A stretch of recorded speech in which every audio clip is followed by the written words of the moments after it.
Okay, we are continuing with What is Saving Faith by Gordon Clark. In this video, we are going to define effective faith. And in so doing, we will refute Clark's detractors, who claim that Clark's broad definition of subjective believing invariably leads to a greasy grace antinomianism. They claim that Clark's definition of faith as solely intellectual assent is always fruitless and ineffective. And we will see that this claim is baseless. Now, before starting to define effective faith, we want to clarify and amplify what it is we're talking about. What we mean by effective faith is faith that governs my sincere desires, earnest intentions, and habitual behavior patterns. Or a simpler way of saying that is faith that governs man's will. That is man's resulting will. Man's resulting will is the acting of man's will that is the result of already having believed something.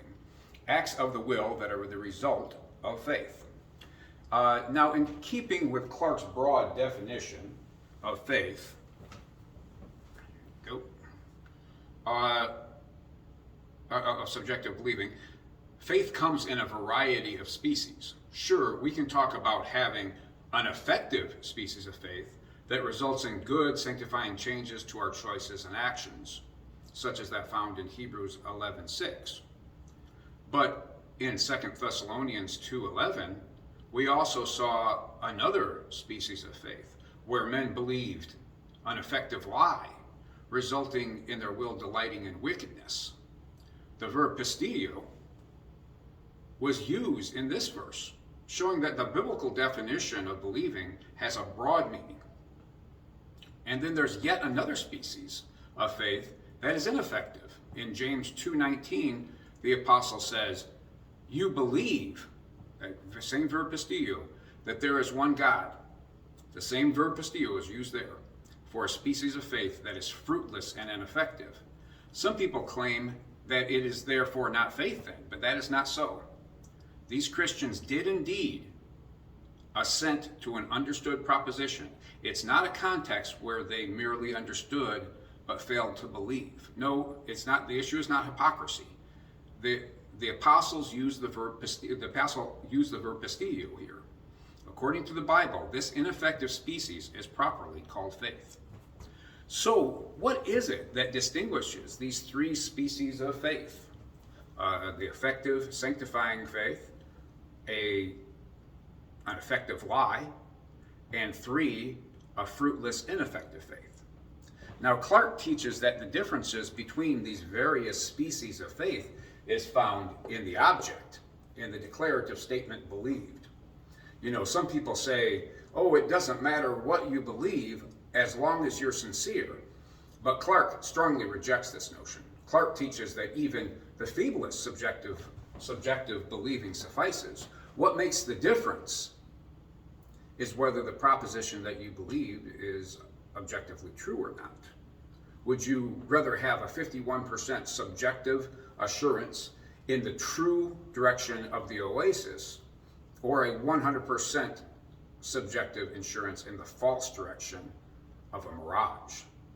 So, full subjective assurance in a proposition that is an objective lie will kill you. So when we are talking about effective faith, that must be more unambiguously stated that we are talking about effective beliefs, objective beliefs. The difference between an effective sanctifying truth, an ineffective fruitless belief, or even an effective lie is a difference in the proposition believed. The subjective definition of believing always remains the same, regardless of what object. Regardless of the object. So, what exactly is the difference in the object that distinguishes an effective belief from an ineffective dud belief? And the answer is very simple, and this is our definition.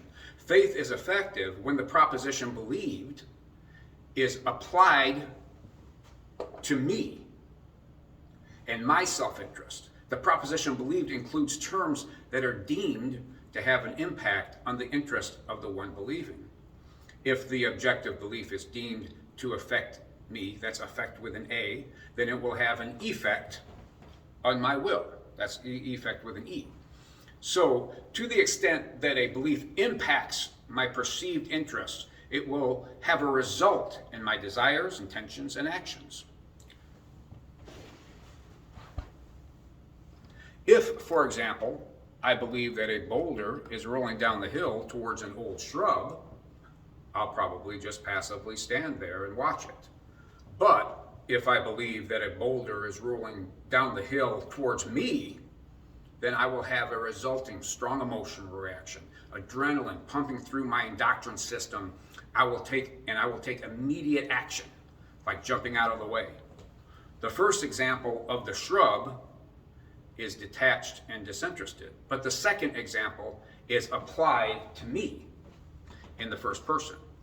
In Jonathan Edwards' book, Religious Affections, that's affections with an A, he describes the first kind of believing, watching the boulder roll down the hill towards a shrub, as an indifferent spectator faith.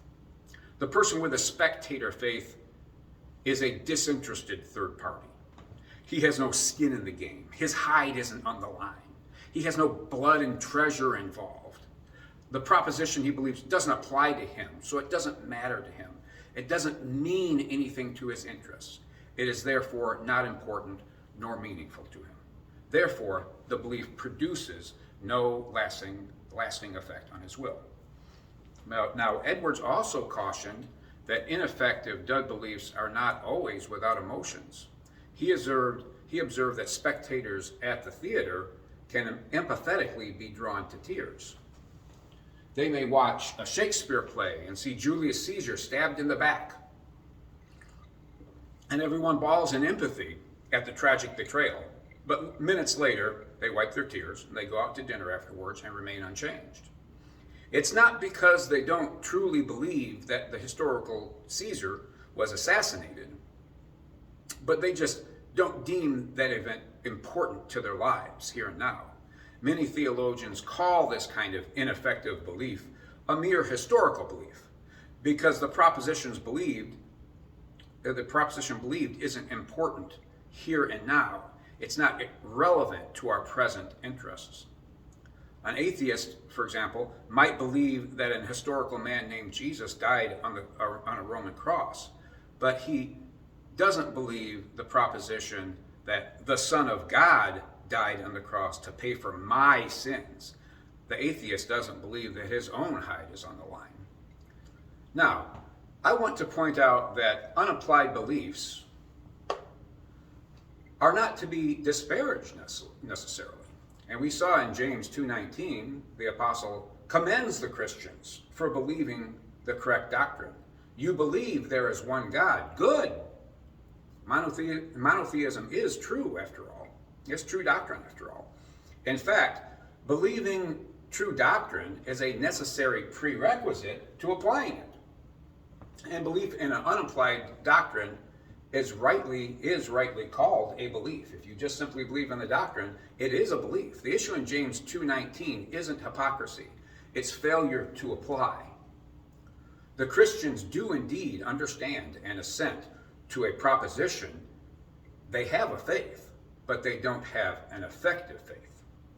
So, up to this point, we have been distinguishing effective beliefs from ineffective beliefs. But it is also important to show how the two are similar. Both beliefs are objective propositions. This is very important. The belief that a boulder is rolling down the hill